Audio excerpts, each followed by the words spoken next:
Good morning everyone, good morning dear students.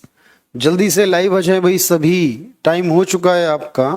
Everyone very good morning. तो बिल्कुल live class discuss कर रहा हूं आपके साथ, तो जल्दी से लाइव आ जाएं भाई और फिर डिस्कशन करना स्टार्ट करते हैं। एक्चुअली तो काफ़ी दिनों के बाद मुलाकात हो रही है आज हमारी। लगभग हम क्लास के अंतिम दौर में हैं वैसे तो आप जानते हैं, लेकिन फिर भी हमें सारा कुछ बेहतर तरीके से ही कंप्लीट करना है। जिस तरह से शुरुआत की गई उसी तरह से अंत करना होगा इसका, ठीक है। तो वेरी वेरी गुड मॉर्निंग, जल्दी से लाइव आ जाएं सभी और फिर कंटिन्यू करते हैं आज की क्लास। हरि ओम, सिद्धांत, सुनरीता, हिना, वालेकुम अस्सलाम, वेरी गुड मॉर्निंग सभी को। जल्दी से देखिए बात शुरू करता हूं मैं आपके साथ और बिल्कुल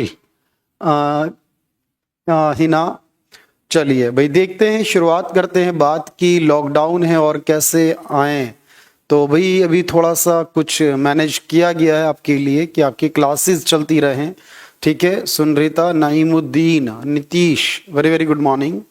तो चलिए होपफुली ये जो प्रोसेस है ये चलता रहे क्लास का और आप लोगों को लगातार क्लासेस मिलती रहे, कोई इश्यू ना हो इसके अंदर। उम्मीद करते हैं आप सभी से भी, ठीक है। चलिए तो मैं बात शुरू करता हूँ। तो इस बीच में जो एक हफ्ता आपकी क्लास नहीं हुई, मैंने आपको उम्मीद है 4 क्लासेस प्रोवाइड की हैं। जहाँ तक मुझे याद है 2 क्लासेस मनी से रिलेट करती थी और 2 आरबीआई से रिलेट करती हुई, याद है आपको। तो एक्चुअली मैं आपको समझा और बता दूं, हम जो पढ़ने वाले हैं एक्चुअल में हमारे पास एक यूनिट कह सकते हो, एक टॉपिक कह सकते हो, जिसे हम फाइनेंशियल सिस्टम कहते हैं बेसिक तौर पर।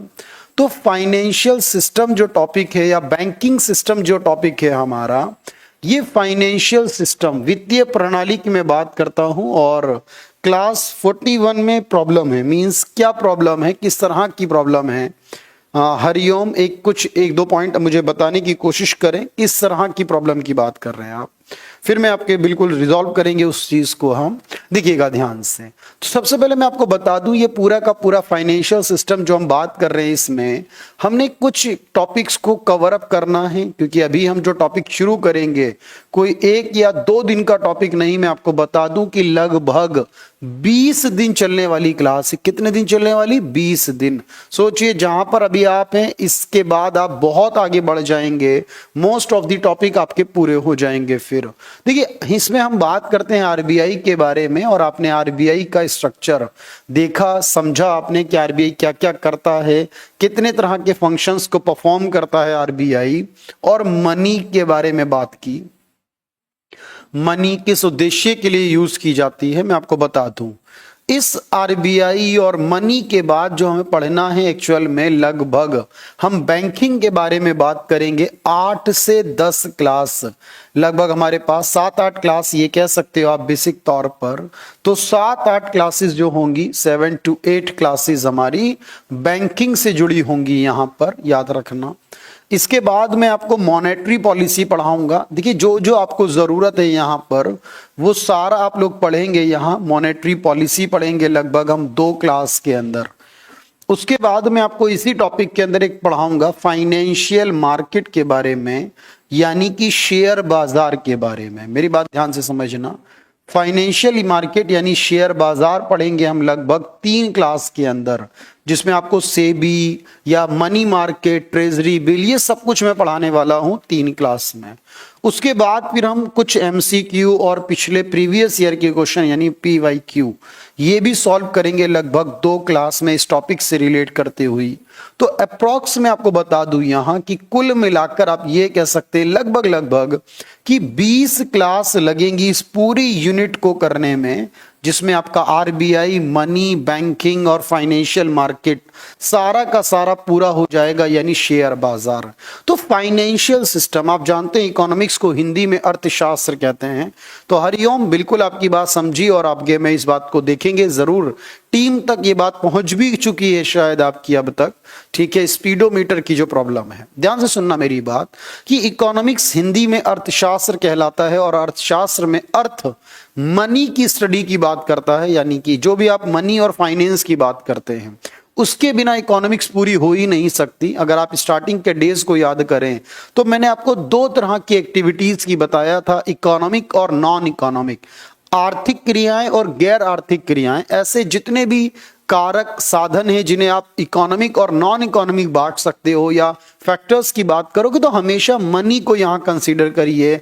जो मनी में बात की जा रही है वो इकोनॉमिक, अदरवाइज नॉन इकोनॉमिक होगी।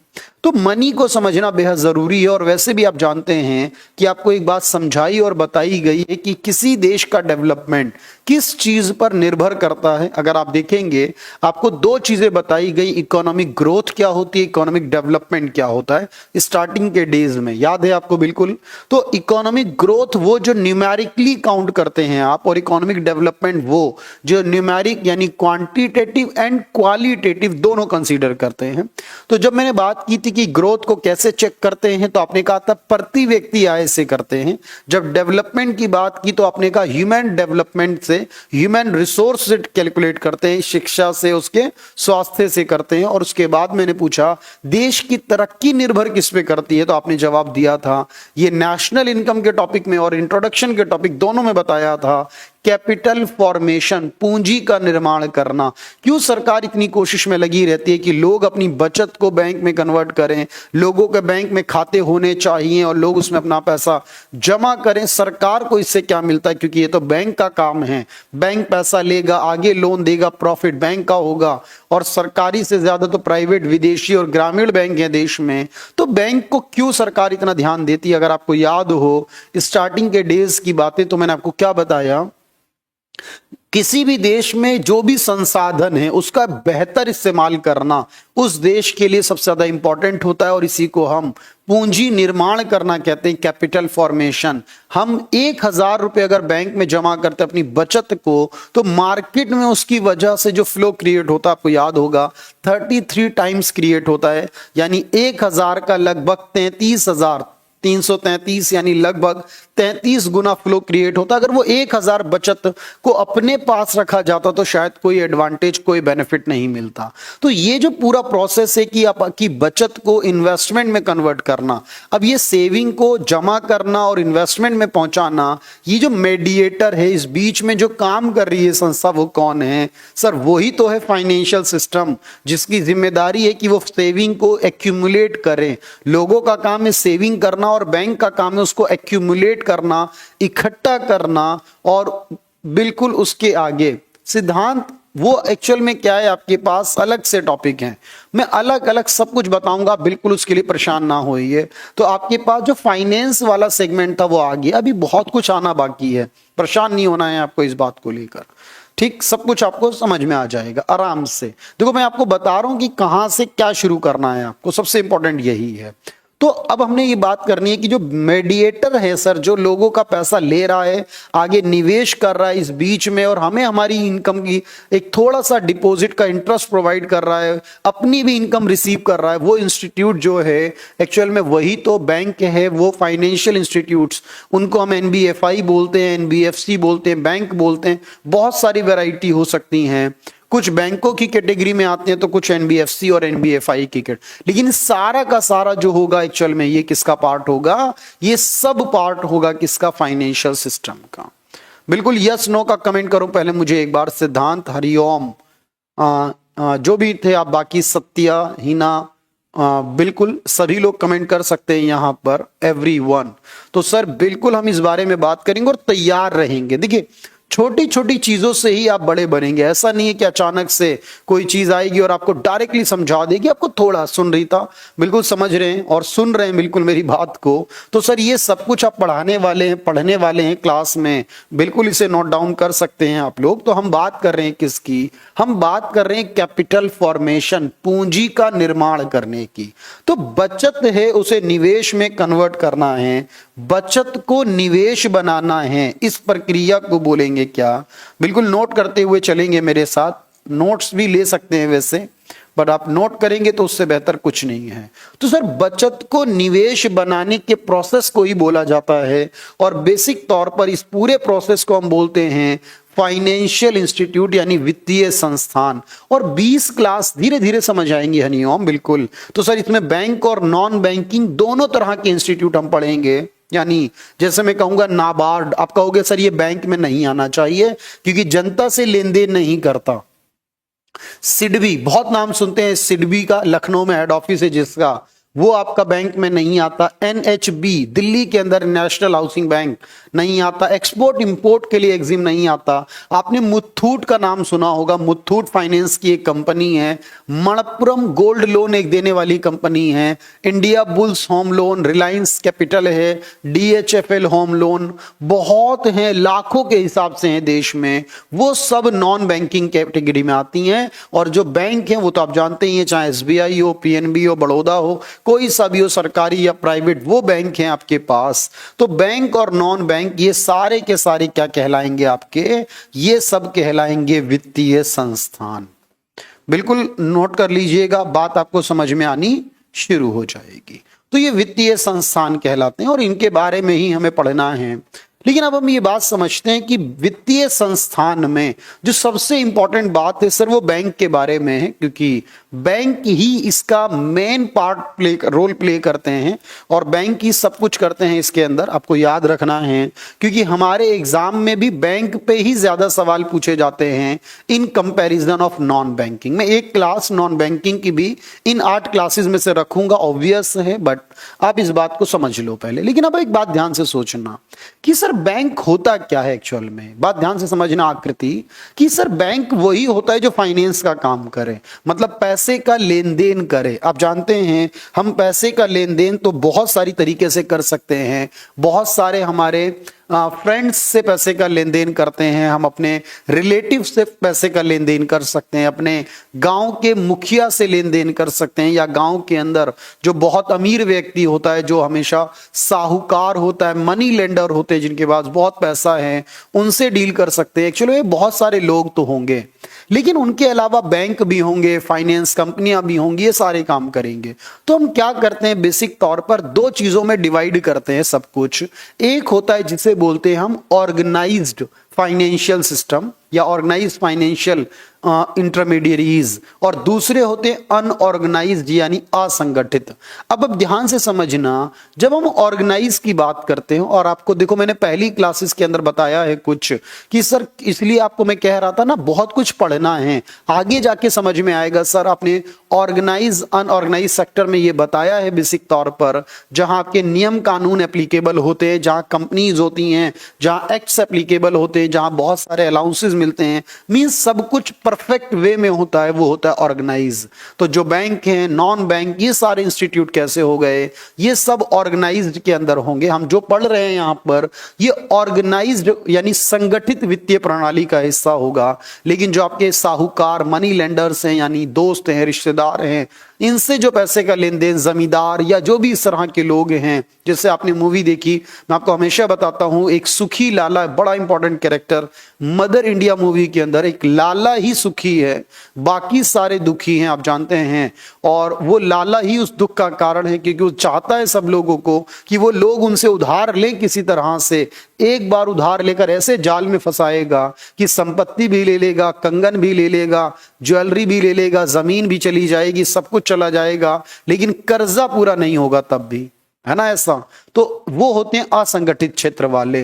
तो आज हमारे देश की अगर बड़ी कमियों को ढूंढा जाए, देखो जब आप कॉन्सेप्ट पढ़ते हो ना, तो अगर आपसे पूछा जाए भारत में आज भी हम फाइनेंशियली तौर पर समृद्ध नहीं है, यानी मतलब पूरी तरीके से परफेक्ट नहीं है, तो उसका एक बड़ा कारण क्या दे सकते हैं आप लोग, तो आप कहेंगे वित्तीय समावेशन पूरा नहीं है। यानी आज भी हमारे लोग जो हैं वो असंगठित क्षेत्र पर डिपेंड करते हैं। जैसे आपने कहा होगा कि जैसे मैं बात करता हूं सर हमारे देश में हॉस्पिटल्स बहुत हैं, लेकिन क्या प्रॉपर हॉस्पिटल बन चुके हैं? लेकिन आज भी आप देखते हो कि किसी लेडी, प्रेग्नेंट लेडी की डिलीवरी, यानी दाई, आपने सुना होंगे बहुत सारे वर्ड्स। हमारा हेल्थ सिस्टम उतना बेटर नहीं है जितना होना चाहिए। मींस जो पोटेंशियल होना चाहिए ना, हम उसके अकॉर्डिंग नहीं कर रहे हैं। देखो इंपॉर्टेंट ये नहीं है कि हम क्या कर रहे हैं, इंपॉर्टेंट ये है कि हमारा पोटेंशियल कितना है और हम उसके अकॉर्डिंग कितना कर रहे हैं। बात समझ पा रहे हो ना मेरी? जैसे आप में पोटेंशियल है आईएएस बनने का, एसएससी की वैकेंसी लेकर भी आप में मजा नहीं आएगा खुद में कि जॉब ले ली, सिलेक्शन ले लिया,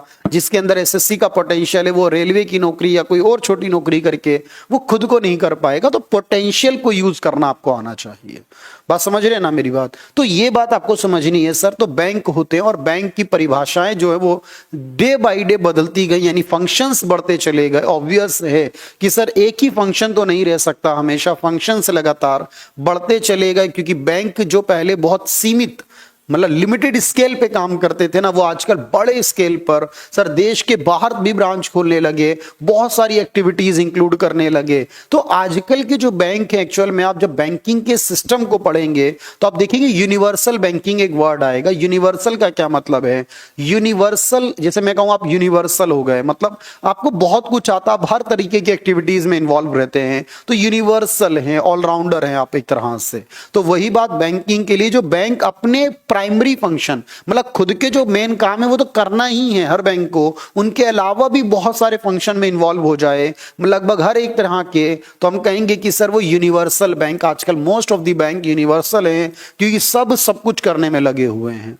जल्दी से बताओ यस नो, समझ आ रही है बात? कि आंसर किताबों से नहीं मिलने वाला एग्जाम में, आंसर ढूंढने पड़ेंगे स्टेटमेंट के अंदर। जो बातें सुन रहे हो ना मेरी, वो काम आएंगी उस समय, लिखा हुआ आएगा ही नहीं कभी काम।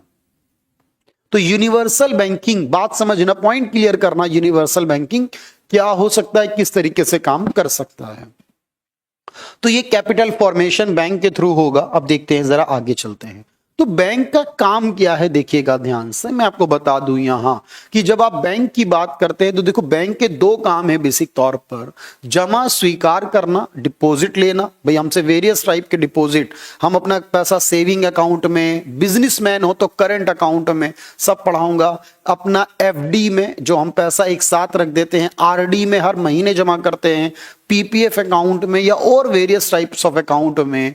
तो नीतीश थोड़ा सा लेन ज्यादा हो चुका है, रिपीट करना आसान नहीं, लेकिन मैं आपको बता दूं कि हम बात बैंक कर रहे हैं। अभी शुरू कर लो यहां से कि बैंक एक्चुअल होते क्या है, बैंक क्या काम करते हैं और बैंक से जुड़े क्या क्या सवाल पूछेगा एग्जाम में। देखो, तो बैंक का काम है जमा स्वीकार करना और दूसरा काम है लोन प्रोवाइड करना। इन दोनों के अलावा अगर आप देखिए ध्यान से, बाकी के काम बैंक करे या ना करे उससे फर्क नहीं पड़ता, यानी जितने ज्यादा काम बढ़ते जाएंगे हम कहेंगे वो यूनिवर्सल होता जाएगा। लेकिन बैंक होने की जो शर्त है वो दो ही हैं, जमा को स्वीकार करना और लोन को प्रोवाइड करना। इसीलिए देखो इनको प्राइमरी फंक्शन यानी प्राथमिक कार्य और बाकी सबको मैंने सेकेंडरी यानी द्वितीयक कार्य का नाम दिया है। जैसे बैंक आजकल क्या करते हैं सर, हमारे पैसे का इन्वेस्टमेंट भी करते हैं। आजकल आपने देखा होगा बैंक में बहुत सारे डीमेट अकाउंट भी ओपन होते हैं बैंक्स के अंदर, जो शेयर बाजार में हमारा पैसा लगाते हैं। बैंक अलग अलग तरह की स्कीम भी लेकर आते हैं डिपॉजिट के अलावा। ऐसा नहीं कि बैंक सिर्फ आजकल डिपॉजिट तक सीमित हैं, बैंक इन्वेस्टमेंट प्रोसेस में भी जुड़े हुए हैं, बैंक आपका इंश्योरेंस में भी जुड़े होते हैं। बहुत सारे बैंक जो इंश्योरेंस का भी कारोबार करने लगे आजकल। अब ये क्या क्या है सब कुछ एक एक करके एक्सप्लेन हो जाएगा, बिल्कुल कोई दिक्कत नहीं है, ध्यान से समझना। डिस्काउंटिंग ऑफ बिल की बात हम करते हैं, मेरी बात समझना ध्यान से कि जब हम डिस्काउंटिंग ऑफ बिल बोलते हैं तो मैं आपको समझाऊंगा कि वेरियस टाइप्स ऑफ बिल होते हैं, जो यानी आपने मान लीजिए दो पार्टीज ने, आप और मैं, हम दोनों ने किसी तरह का कोई एग्रीमेंट किया और एक एग्रीमेंट को सुनना ध्यान से कि मैंने आपसे कहा कि मैं आपको 3 महीने बाद पेमेंट करूंगा, या आपने मुझसे कहा कि आप मुझे 3 महीने बाद किसी चीज की पेमेंट करेंगे और अभी 3 महीने नहीं हुए फिर भी मुझे पैसा चाहिए, तो उस केस में क्या होगा बताओ। अगर मुझे 3 महीने इंतजार करना है तो मैं आपसे ही पैसा लूंगा 3 महीने बाद, लेकिन मुझे उससे पहले पैसा चाहिए, तो जो लिखित में आपने मुझे चीज दी है, कागज दिया है लिखित में, वो बैंक को जमा करके मैं वहां से पैसा ले सकता हूं, क्योंकि बैंक मुझे उस बिल को डिस्काउंट कर देगा यानी कैश करके दे देगा और बाद में बैंक उसका पैसा ले लेगा, उसमें कुछ इनकम कमा लेगा। 50,000 के बिल की अभी मैं डिस्काउंट कराऊंगा मान लीजिए, तो मुझे वो कुछ कम देगा, 40,000, 42,000, 45,000 इस तरह से पे कर देगा और बाद में आपसे पूरे 50 मिल जाएंगे उसे। तो अल्टीमेट ये डिस्काउंटिंग का प्रोसेस, ये भी तो एक तरह का कारोबार है। भाई पहले पैसा चाहिए तो बैंक कह रहा हमसे ले जाइए कुछ डिस्काउंट पर, तो वही डिस्काउंटिंग हो जाती है। फंड ट्रांसफर करने की फैसिलिटी भी बैंक देते हैं आजकल, आप जानते हो, NEFT एनईएफटी करते हो, आरटीजीएस करते हो, या फिर फोन पे के थ्रू, गूगल पे के थ्रू, ये सब कुछ कर रहे हो ना आजकल आप लोग। फंड ट्रांसफर करना भी तो बैंकों का ही एक काम है, इसके थ्रू हो पाएगा। डेबिट कार्ड देना, क्रेडिट कार्ड देना, प्रीपेड कार्ड देना, ये सब तरह के कार्ड होते हैं। एक्चुअल में मैं आपको समझाऊंगा, इसे प्रीपेड कार्ड बोलते हैं, प्रीपेड पेमेंट इंस्ट्रूमेंट बोलते हैं, पीपीआई। और मैं बताऊं यूपीएससी में सवाल आया था, पीपीआई क्या होता है? प्रीपेड पेमेंट इंस्ट्रूमेंट, यानी प्रीपेड कार्ड ही इसे बोल सकते हो आप। यानी जरूरी नहीं है, देखो बात समझो, क्रेडिट कार्ड एक तरह का उधार होता है आपका, जिसमें आप पहले इस्तेमाल करते हो, बाद में पेमेंट करते हो। डेबिट कार्ड क्या होता है? आपका बैंक अकाउंट से जुड़ा होता है, जितना आपका अकाउंट में है वो आप डेबिट कार्ड के थ्रू यूज कर सकते हो। लेकिन जिसका अकाउंट ना हो और जिसे उधार भी ना लेना हो तो क्या करें? तो वो अपना पैसा देकर अपने कार्ड में ऐड करवा सकता है बैंक से। जैसे आप मेट्रो में सफर करते हैं, अगर मान लीजिए, तो मेट्रो में क्या होता है कि आपने मान लीजिए 500 दिए, वो कार्ड में आपका वैल्यू आ गई, आप इसे यूज करते रहिए, जब खत्म होने लगे फिर और ऐड करा लीजिए। तो इस तरह से क्या है, आपका कोई खाता नहीं खुला हुआ है कि मेट्रो के अंदर या कहीं पर भी, लेकिन आपका अकाउंट है, जो कार्ड है ना, वो पैसा मिला कि स्मार्ट कार्ड के तरीके से। तो ऐसा ही होता है, जैसे मान लो बहुत सारी कंपनीज होती हैं जो बिल वगैरह पे करने के काम में लगी होती हैं, बहुत सारी, वो क्या करते हैं, अपना बैंक खाते के अलावा अपना कैश देके उन्होंने कार्ड में ऐड करा लेते हैं। प्रीपेड, प्रीपेड मतलब पे एंड यूज, पहले पे करो फिर यूज करो उसे। बात समझ में आ रही है? उससे क्या होगा, उस कार्ड का इस्तेमाल करेंगे तो कैश कैरी नहीं करना, वो कार्ड ही है, लेकिन उसका अकाउंट से या उधार से कोई संबंध नहीं है, पे करना है, यूज करना है। ये होता है प्रीपेड कार्ड। और यूपीएससी इस पे सवाल पूछ चुका है 2018 में, आई थिंक, बिल्कुल मैं दिखाऊंगा, 2018 में सब पूछा गया इसके ऊपर। लेटर ऑफ क्रेडिट भी इशू करते हैं बैंक आजकल, ये भी एक काम हो चुका है बैंकों का। अब लेटर ऑफ क्रेडिट क्या है अपने आप में, इस बात को समझना, ठीक है मेरे भाई? अच्छे से सुनने की कोशिश करना, एक एक बात मैं बताऊंगा। देखो, लेटर ऑफ क्रेडिट का मतलब मैं आपको समझा दूं, ध्यान से समझना।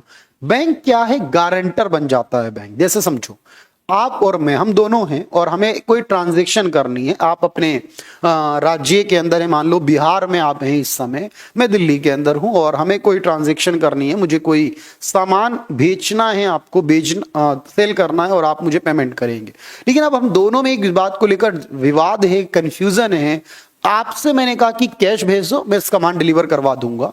आपने कहा सामान भेज दो फिर कैश मिल जाएगा। अब यहां जो विवाद है, इसका निपटारा कौन कर सकता है कि पहले कैश, यानी पहले पेमेंट या पहले डिलीवरी होनी चाहिए, मतलब पहले आप सामान भेजेंगे या फिर पहले कैश आप रिसीव करेंगे। मोस्ट ऑफ दी केसेस में बड़ी दिक्कत आती है कि जब दो पार्टीज एक दूसरे को बिल्कुल ना जानते हो, या फिर जानती भी हो तो लेकिन विश्वास नहीं किया जा सकता, क्योंकि फाइनेंस में आप किसी पे बिलीव नहीं करते। तो मेरी बात समझना, ऐसे में किसकी जरूरत पड़ेगी आपको? गारंटर की। वो गारंटर का काम कौन करेगा? बैंक करेगा। बैंक कहेगा हम लिख कर दे रहे हैं, हमारे पास ये प्रूफ है, हम लिख कर दे रहे हैं बायर्स की तरफ से कि वो आपको सामान डिलीवर होने के बाद पे करेगा। वो नहीं करेगा तो हमारे पास तो बैंक की गारंटी है, बैंक पे करेगा, और बैंक इस गारंटी को देने का चार्ज कर रहा है। लेकिन हम चार्ज देकर खुश हैं, क्योंकि हमें कम से कम वहां से कुछ गारंटी तो मिल रही है ना, क्योंकि उस व्यक्ति को पता है कि वो उसके सामान मिल जाएगा और मुझे पता है कि मुझे मेरा पैसा मिल जाएगा। तो ऐसे गारंटर के तौर पर अगर कोई काम करे तो जो लेटर इशू किया जाता है, जब भी, खास तौर पे ये यूज होता है एक्सपोर्ट इंपोर्ट, जब विदेश से डील करते हो ना दूसरों से, तब यूज किया जाता है। इसे लेटर ऑफ क्रेडिट बोला जाता है, इसे गारंटी लेटर ये बोल सकते हो। मजा आ रहा है? समझ में आ रही है पूरी तरीके से बात या नहीं? जल्दी से बताइए, कुछ बड़ा, कुछ ब्रॉड वे में बात समझ पा रहे हैं आप? तो ये छोटा सा पॉइंट मैं आपको दूंगा, लेटर ऑफ क्रेडिट क्या होता है। जल्दी से कमेंट करें। बिल्कुल इसी तरह लॉकर की फैसिलिटी, चेकबुक बनती है, डिमांड ड्राफ्ट में, ये सब कुछ होता है बैंक में। और बैंक जो काम करता है एक्चुअल में वो दो तरीके से करता है। आरबीआई एक्ट 1934 बड़ा इंपॉर्टेंट होता है इसमें। देखो मैं आपको बता दूं कि हमेशा हर चीज का आंसर ना कानूनी होना चाहिए। हम अपने पास से नहीं बनाते हैं आंसर, एक्ट में क्या मेंशन है। जैसे आप संविधान पढ़ते हैं, संविधान की आर्टिकल्स पढ़ रहे हैं, और हरिओम फ्लो कर रहा, फ्लो मतलब थोड़ा कम समझ आ रहा है किस तरीके से, तो चलिए बताइएगा, मुझे अच्छे से समझ में आ रहा है तो भी बताइएगा। मतलब पॉजिटिव फ्लो या नेगेटिव की बात हो रही है? तो आरबीआई एक्ट 1934 बड़ा इंपॉर्टेंट है यहां, और बैंकिंग रेगुलेशन एक्ट 1949 बहुत इंपॉर्टेंट है। जब आप बैंकिंग की बात करते हो, देखो मैं आपको बता दूं, आरबीआई जो बना, क्योंकि आरबीआई तो बड़ा इंपॉर्टेंट है, बैंकिंग चलाने वाला ही आरबीआई है, और आरबीआई जो बना है 1935 में, तो उससे पहले हमारा कानून बना है 34 में, ध्यान से सुनना। और बैंकिंग रेगुलेशन एक्ट लाया है फिर आजादी के बाद, जिसे बैंकिंग कंपनी एक्ट के नाम से बताया था। तो हरिओम बिल्कुल दिक्कत नहीं है। देखो एक्चुअल याद रखना, स्लो एंड पॉजिटिव है, बहुत अच्छे से समझना कि हर चीज में आपसे हमेशा कहता हूं कि आपको क्या करना है कि आप अपने आप को एक क्रिकेटर की तरह समझिए, और चेन्नई की पिच पर आप प्ले कर रहे हो ये समझिए। आजकल आईपीएल बहुत देख रहे हैं आप लोग, तो चेन्नई की स्लो विकेट पर आपको खेलना है, और आपको बस ये समझना है कि खुद को पहले उसके एबल बनाना है। एक बार आपने एबल बना लिया, चीजों को समझ लिया, तो आपको कहानियां बहुत अच्छे से क्लियर हो जाएंगी, और इतनी स्पीड में आप आगे बढ़ेंगे ना, फिर मुझे बताने की जरूरत नहीं पड़ेगी। जैसे मैं आज एक न्यूज सुनाऊं आपको, हाल ही में सरकार ने एक बैंक है जिसका नाम है Bhagyoday urban friends urban cooperative bank, ठीक है। तो Bhagyoday friends urban cooperative bank के नाम से है, और इसका आरबीआई ने लाइसेंस रद्द कर दिया अभी कुछ दिन पहले। It is a scheduled cooperative bank. अब शेड्यूल क्या है, कोऑपरेटिव क्या है, समझ में आया। अर्बन कोऑपरेटिव क्या है वो समझ में आया, और फिर यहां समझ में आएगा कि सर लाइसेंस रद्द किसने करा, आरबीआई ने।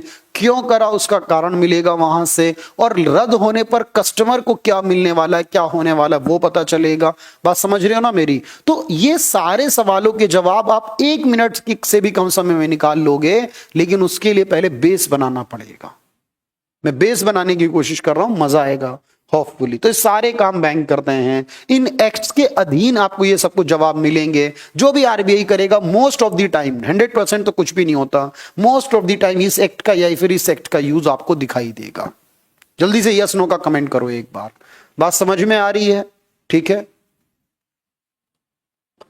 हरिओम, नीतीश, प्रिया, सुनरिता, सभी को बताना है जल्दी से। बिल्कुल, थैंक यू। तो सारे काम करना किसकी जिम्मेदारी है? बैंक की जिम्मेदारी।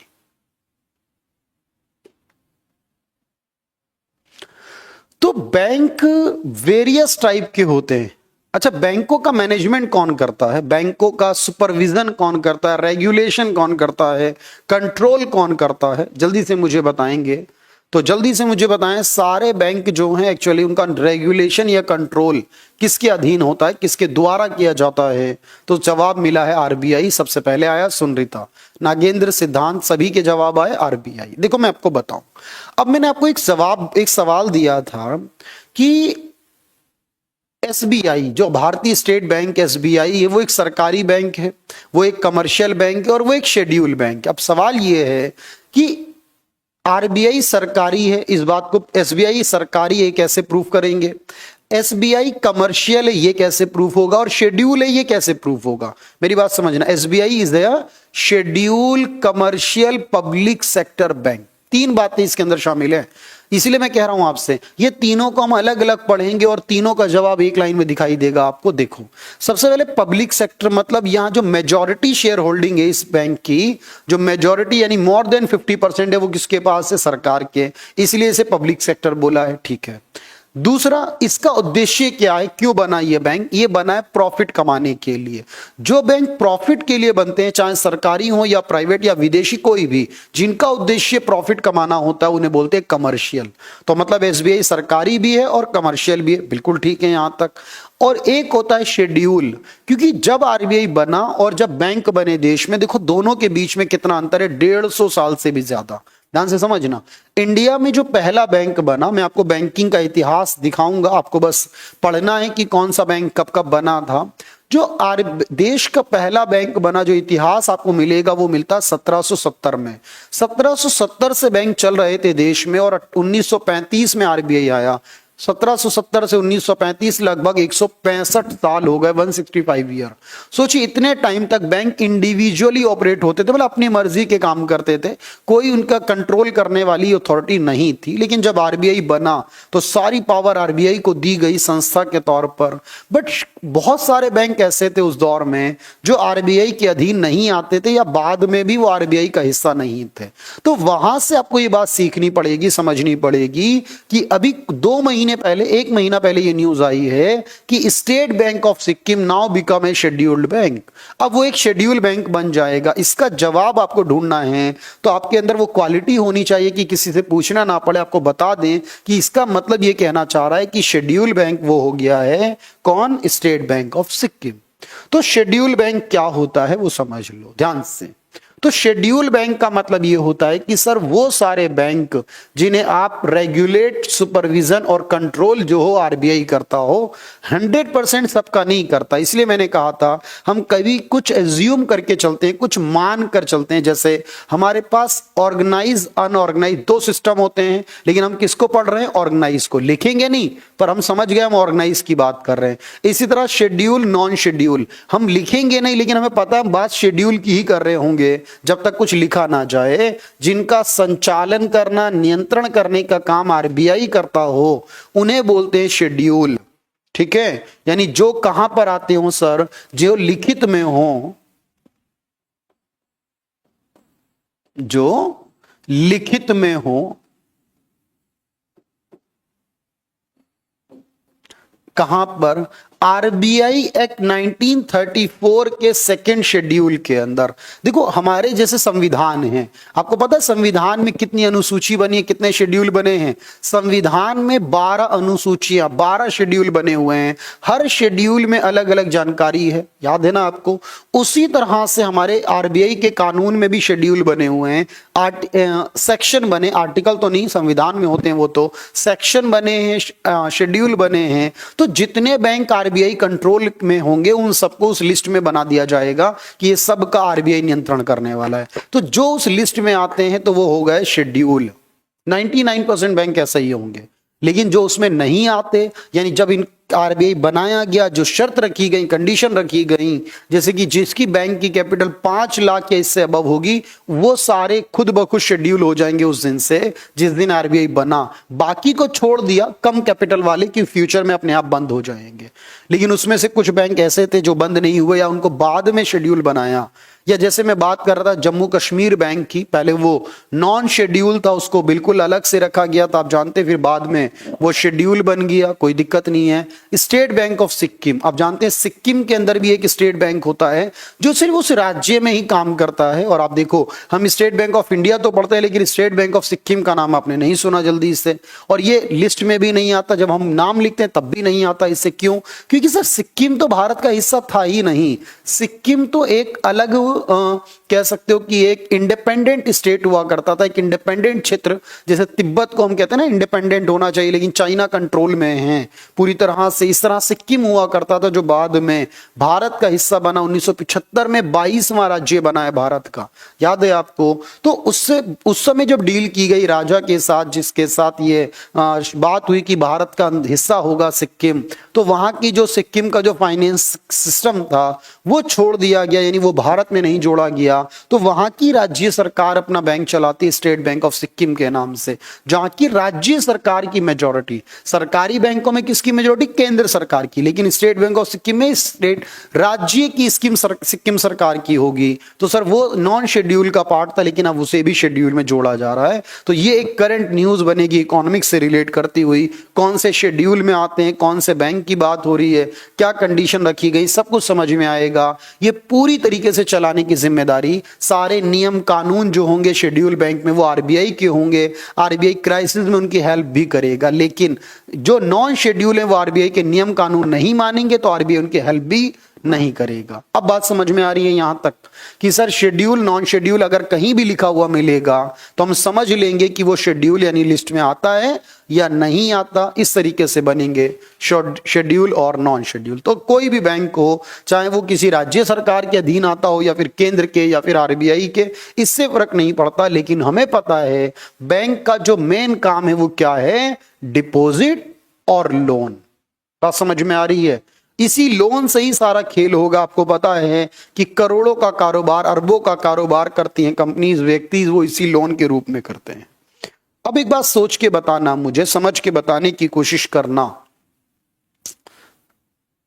तो नॉन शेड्यूल कोई रेगुलेट नहीं करेगा, वो इंडिविजुअली ऑपरेट होंगे। मतलब वो कोई राज्य सरकार या खुद इंडिविजुअली हो सकते हैं जो खुद को ही मतलब खुद के ही डिसीजन ले अपने, मतलब उनके ऊपर कोई डिसीजन लेने वाली अथॉरिटी नहीं होगी। जैसे मैंने कहा स्टेट बैंक ऑफ सिक्किम के केस में जो है वो सिक्किम राज्य सरकार इंपॉर्टेंट है वहां पर, लेकिन अब जल्दी उसे भारत शेड्यूल कैटेगरी में ले आया जाएगा। इस बात का नोटिफिकेशन आरबीआई ले आ चुका है। बात समझ में आ रही है? तो अच्छा मुझे बताओ बैंक का मेन फंक्शन क्या है? डिपॉजिट और लोन देना। देखो आपको ये समझना है कि यूपीएससी या कोई और एग्जाम, पीसीएस हो या कोई भी एग्जाम हो, हमारे दिमाग में ये बात रहती है कि सिर्फ वहां बड़े बड़े सवाल पूछे जाते हैं। क्योंकि मैं आपको पहले भी बता चुका हूं, सिर्फ बड़े सवाल नहीं आते।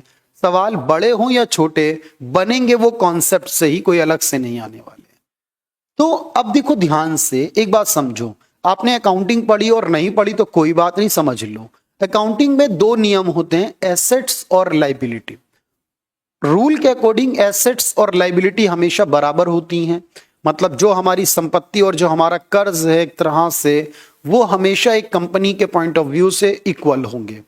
फॉर एग्जाम्पल, जैसे मैं बात कहूं कि कंपनी ने अपना पैसा डिपॉजिट किया, तो कंपनी ने अपना पैसा डिपॉजिट किया बैंक के अंदर, तो जब बैंक में डिपॉजिट करेंगी तो कंपनी के लिए संपत्ति है। संपत्ति वो होती है जहां से हम फ्यूचर में लाभ लेंगे, कुछ अर्न करेंगे, वो संपत्ति हो गई।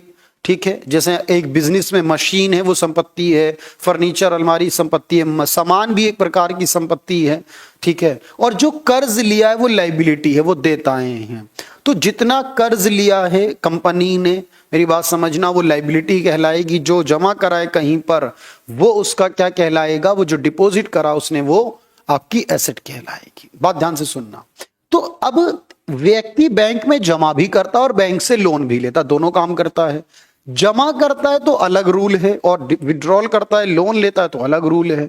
मेरी बात को ध्यान से सुनना, देखो ध्यान से यहां देखना। तो एक बैंक का, एक व्यक्ति का काम है, बैंक में कोई भी व्यक्ति हो, कंपनी हो, कोई भी व्यक्ति का काम है जमा करना, और फिर बैंक का काम है इसी किसी व्यक्ति या कंपनी को लोन प्रोवाइड करना। यही तो काम है ना बैंक का। और बैंक यहां पर मेडिएटर है, क्योंकि बैंक यहां से क्या करता है सर? बैंक जब ये लोन देता है यहां से, बैंक यहां से हाई इंटरेस्ट लेता है, ज्यादा ब्याज लेता है ना भाई? यही तो काम करता है बैंक, जिससे लोन दिया उससे ब्याज लेता है। और जो डिपॉजिट करता है बैंक में, ये इसे कम ब्याज देता है। ऐसा ही करता है ताकि खुद की इनकम हो जाए। अगर ज्यादा देगा या बराबर देगा तो फिर बैंक अपनी इनकम कहां से करेगा? तो अगर ये सवाल आ जाए कि बैंक की इनकम का मेन सोर्स क्या होता है, तो लोन से मिलने वाला ब्याज जो है वही तो मेन सोर्स ऑफ इनकम है इसका, है ना? यहां से ज्यादा लेके आगे कम देना है, यही काम कर रहा है बैंक। अब देखो, जब एक व्यक्ति या कंपनी बैंक में जमा करते हैं और लोन फिर लेते हैं, इसमें क्या होता है? देखो, व्यक्ति और कंपनी के पॉइंट ऑफ व्यू से सवाल देखो, और बैंक या इंस्टीट्यूट के पॉइंट ऑफ व्यू से ध्यान से देखना। जब एक व्यक्ति बैंक में जमा करता है, जब भी व्यक्ति कहूंगा तो ऑब्वियसली जमा करेगा ही, है ना? तो जब जमा करा बैंक में तो वो उस व्यक्ति के लिए संपत्ति या उस कंपनी के लिए संपत्ति है, क्योंकि सर उसे फ्यूचर में वो पैसा भी मिलेगा और विद इंटरेस्ट मिलेगा। तो वो पैसा और वो इंटरेस्ट क्या हो गई? संपत्ति।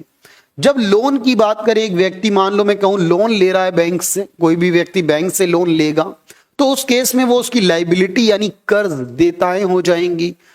अगर यही बात बैंक के पॉइंट ऑफ व्यू से, इंस्टीट्यूट के पॉइंट ऑफ व्यू से करूं, तो डिपॉजिट जितना बैंक के अंदर आया वो एक प्रकार की लाइबिलिटी है, वो कर्ज है एक प्रकार का, और जितना लोन दिया बैंक ने वो एक प्रकार की संपत्ति है। तो बैंक जो ले रहा है वो कर्ज और जो दे रहा है वो संपत्ति है। बात समझ में आ रही है यहां तक? तो इस तरीके से अगर आप देखो कि बैंक के लिए एसेट्स क्या है और बैंक के लिए लाइबिलिटी, सीधी सी बात ये समझो, जब बैंक में कोई पैसा आ रहा है जो भविष्य में देना पड़ेगा उसे, जो कुछ बैंक में आ रहा है जमा के पॉइंट से, वो लाइबिलिटी है। और जो बैंक दे रहा है, जैसे मान लो लोन दे रहा है, एडवांस दे रहा है, इन्वेस्टमेंट कर रहा है कहीं भी जहां से मिलेगा भविष्य में, वो संपत्ति है। बात समझ में आई कि संपत्ति क्या है और लाइबिलिटी क्या है? तो अब यहां से मैं आपसे चाहता हूं इस सवाल का जवाब आप मुझे दें और यूपीएससी 2018 का एक क्वेश्चन सॉल्व कर लें, क्योंकि आपको ये लगना चाहिए कि आपने जो पढ़ा है वो कितना काम का है।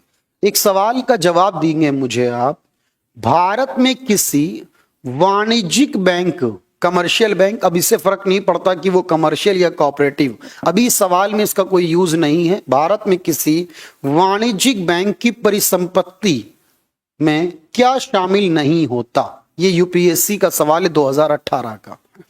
क्या शामिल नहीं होता है? पहला ऑप्शन है एडवांस, दूसरा है डिपॉजिट, तीसरा इन्वेस्टमेंट, चौथा money at call and short notice. किसी एक को चुनना है। देखो, जिसको नहीं जानते उसको फिलहाल क्वेश्चन में अभी छोड़ दो, जिसे जानते उसी से काम चला लो, उससे जवाब मिल गया तो ठीक, नहीं मिला तो आगे सोचिएगा। देखो, इसने बोला एडवांस, मेरी बात ध्यान से सुनना, तो एक ऑप्शन है एडवांस, एक ऑप्शन है डिपॉजिट और एक ऑप्शन है इन्वेस्टमेंट। मैंने क्या कहा नीतीश, ध्यान से सुनना आप। देखो, मैंने पूछा बैंक की एसेट्स नहीं है, तो मुझे पता है बैंक में डिपॉजिट एसेट नहीं होती। सर हम बाकी तो नहीं जानते क्या बोला उसने, लेकिन हमें यह पता डिपॉजिट एसेट नहीं होती।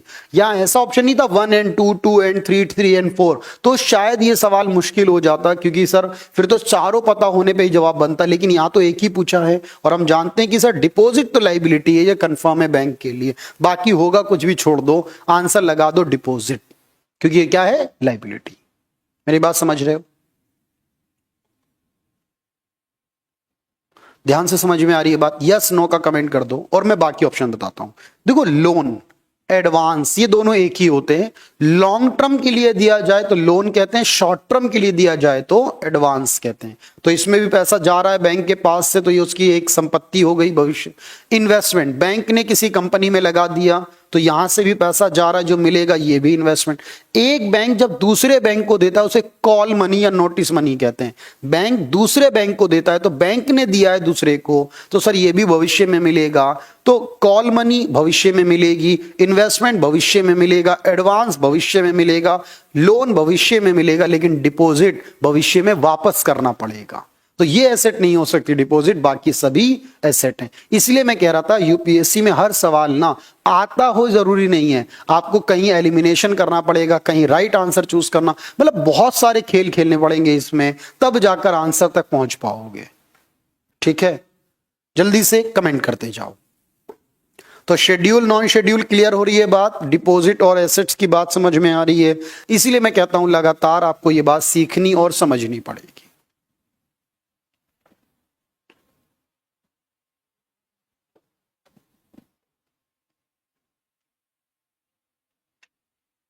सिद्धांत सही है बिल्कुल। चलिए, तो यहां से इनकम का पता चला, बाकी जानकारी का पता चला। भाई कोई इश्यू किसी भी तरह का नहीं है, और आपने वो क्लासेस देख ली थी ना जो मैंने आपको दी हैं, ज्यादा नहीं, सिर्फ 4 क्लासेस दी हैं, 2 आरबीआई और 2 मनी।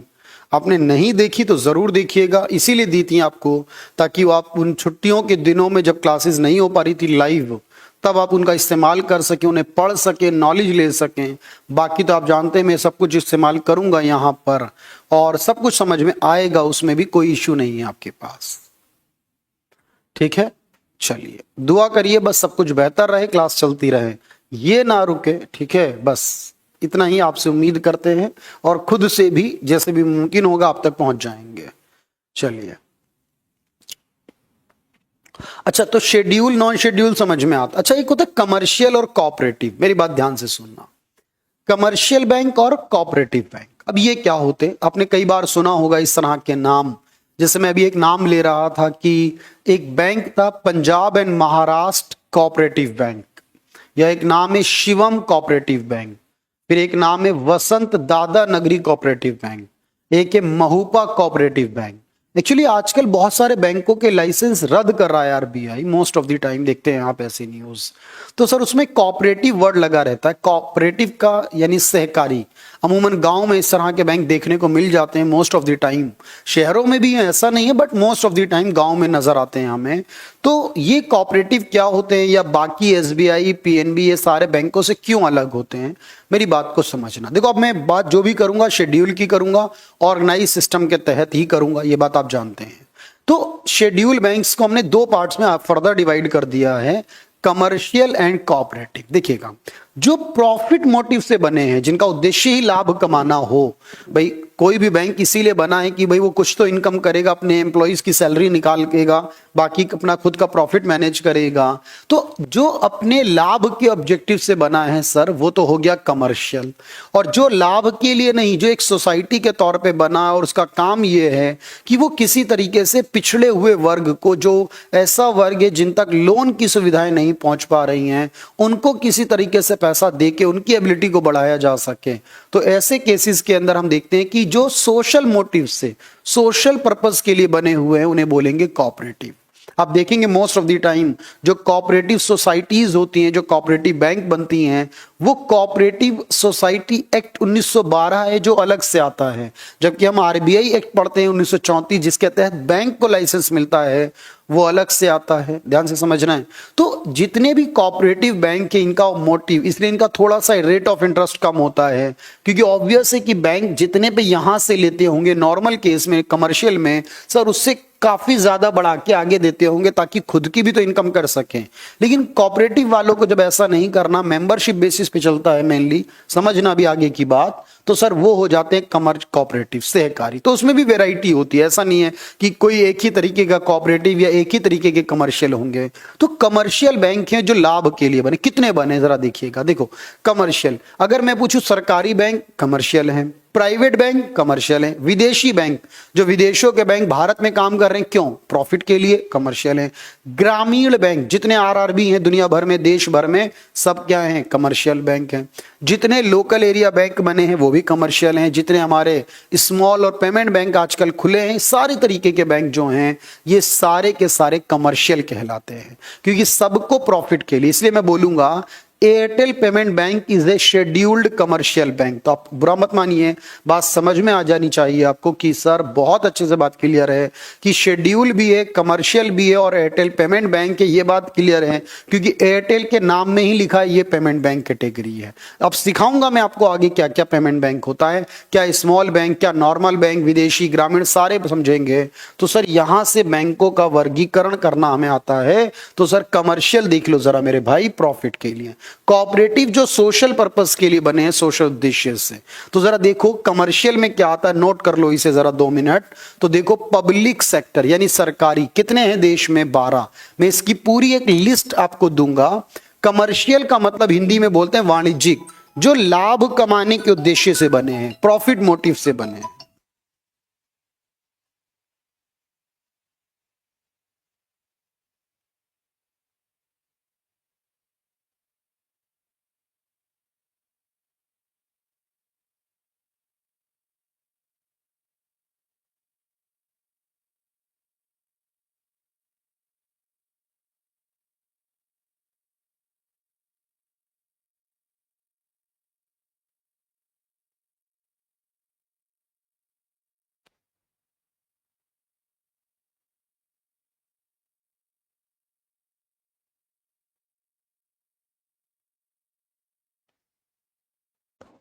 तो मेरी आवाज समझ में आ रही है भाई? ध्यान से देख लो सर।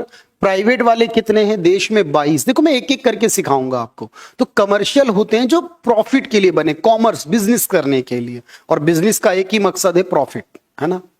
चलिए, प्राइवेट बैंक हैं, विदेशी बैंक हैं, आरआरबी बैंक हैं, local area bank, small bank, इस तरह के बहुत सारे बैंक, पेमेंट बैंक हैं। सबकी लिस्ट आपको बनानी है यहाँ, कितने कितने बैंक हैं, सब कुछ एक एक करके एक्सप्लेन करूंगा, धीरे धीरे सब कुछ चलिएगा। और फिर जो कोऑपरेटिव यानी सहकारी बैंक है देश में, इसमें कुछ अर्बन कोऑपरेटिव यानी शहरों के अंदर जो होते हैं उन्हें बोलते हैं अर्बन कोऑपरेटिव। 1535 हैं वर्तमान में अलग अलग शहरों के अंदर।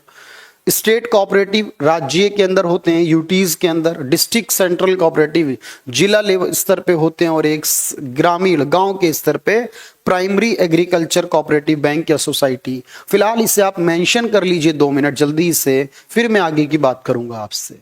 कितने कितने अभी गिनती लिखो खाली। और ये 12 बैंकों की लिस्ट में आपको दूंगा, ये 12 बैंक कौन कौन से, या बाकी की भी लिस्ट दूंगा, सारे नाम आपको वहां मिल जाएंगे और उनके साथ में हेड ऑफिस भी दिखाई देंगे। हर बैंक का एक हेड ऑफिस आपको मिल जाएगा इसमें।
चलिए, तो पूरी तरीके से समझ में आ रही है बात, बिल्कुल अच्छे से स्टैंडर्ड डिफाइन हो रहा है आपका। अब आप आगे बढ़ेंगे धीरे धीरे, तो सर इन सबको हम धीरे धीरे पढ़ेंगे, न्यूज में आएंगे, हमें समझ में आता जाएगा इन सब के बारे में, कोई डाउट यहां तक तो हमें नहीं है बिल्कुल। तो ये पूरा प्रोसेस है हमारे पास। नीतीश, सुनरीता, एक बार कमेंट कर दो और फिर हम आगे बढ़ते हैं, अगली स्लाइड को देखते हैं और फिर आज की क्लास को फिनिश करते हैं।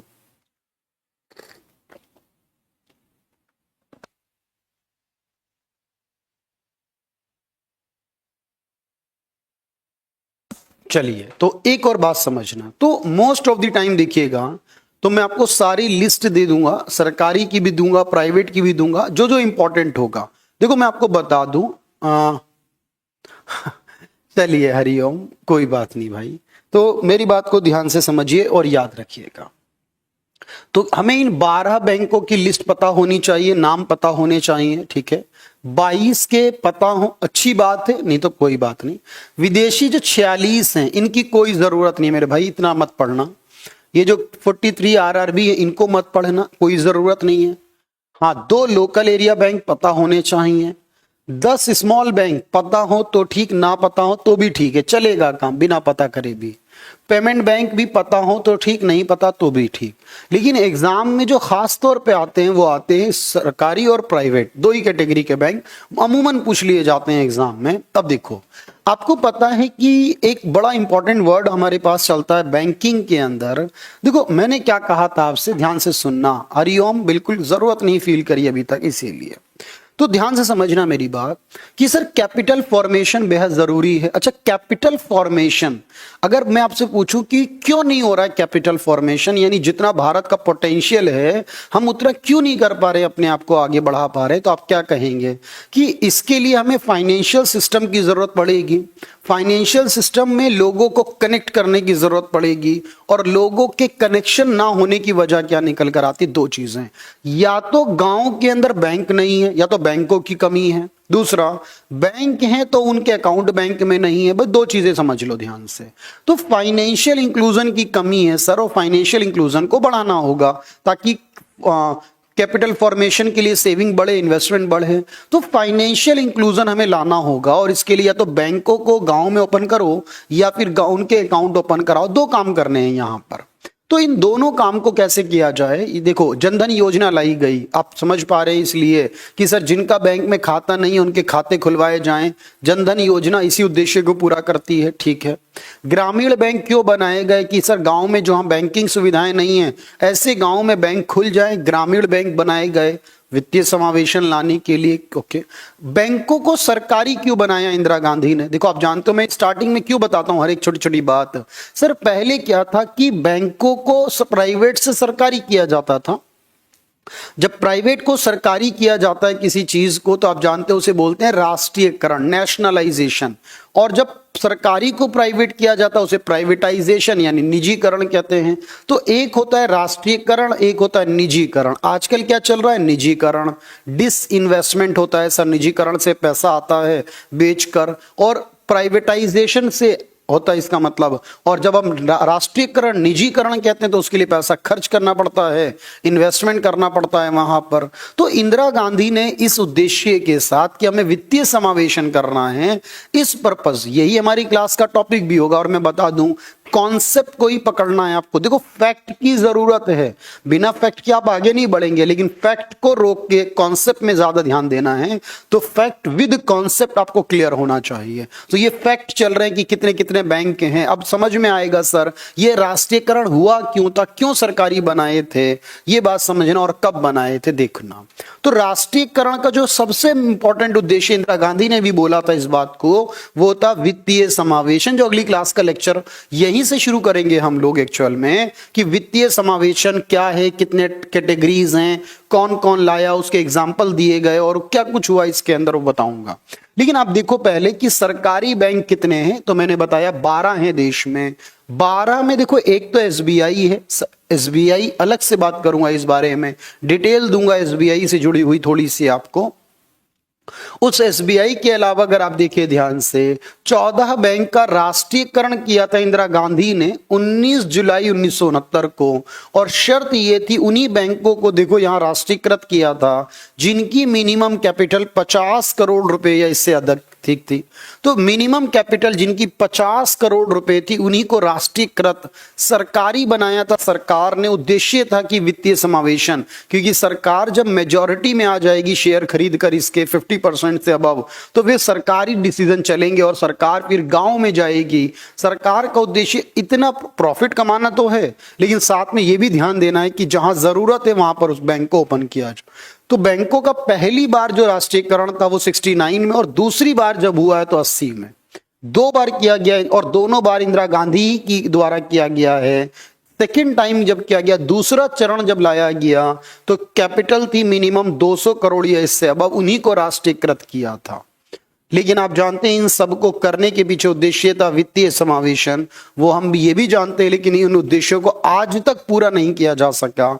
ऐसा नहीं कि आज की वर्तमान सरकार ये नहीं कर रही, वो भी कर रही है सर। तरीका बदल दिया उसने, बैंकों को सरकारी बनाना छोड़ दिया या बैंकों को सरकारी से कम कर दिया, लेकिन यहां पर अकाउंट खोलने पर ज्यादा ध्यान दिया।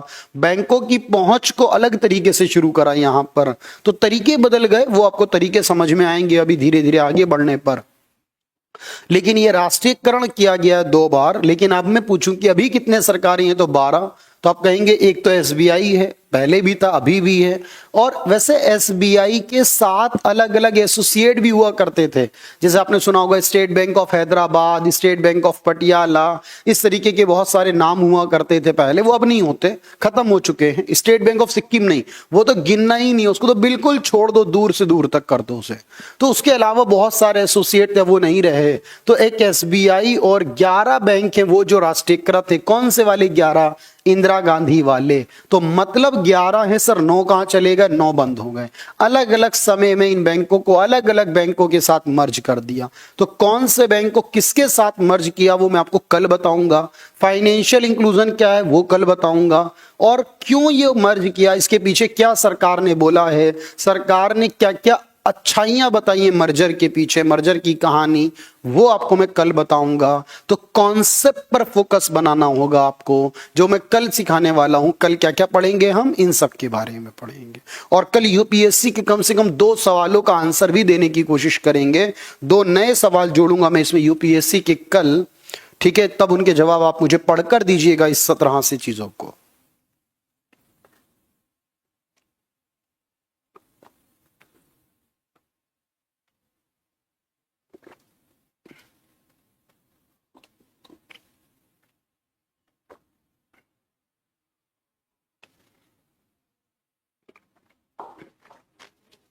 बिल्कुल। हरिओम, सिद्धांत, नीतीश, सभी लोग कमेंट करें और मुझे बताएं ये बात समझ आई है। कल इससे आगे कंटिन्यू करेंगे। नोट कर लिया आप लोगों ने, अच्छी बात है, बिल्कुल नोट डाउन करते हुए चलिए इस बात को, और कल यहीं से शुरुआत करेंगे आगे की। तो इतना बहुत होता है, एवरीडे हम पढ़ते जाएंगे होपफुली। बस आपसे मैंने कहा ध्यान रखें, चीजें मैनेज होती रहें, कोई दिक्कत नहीं आएगी। ठीक है, चलिए, तो बिल्कुल अच्छे से क्लियर होना चाहिए। तो एक एक जानकारी मैं आपको देने की कोशिश कर रहा हूं, कैसे कैसे आपके सवाल बनेंगे और कैसे कैसे याद करना है वो भी याद रखना। चलिए, तो आज के लिए काफी है इतना। तो नेक्स्ट टाइम मुलाकात यानी कल करेंगे होपफुली 11-15 पर। सब कुछ बेहतर रहे, दुआ लगातार आप करते रहिएगा, ठीक है, और हम आपसे मुलाकात करते रहेंगे। ठीक, चलिए, thank you everyone, thank you so much.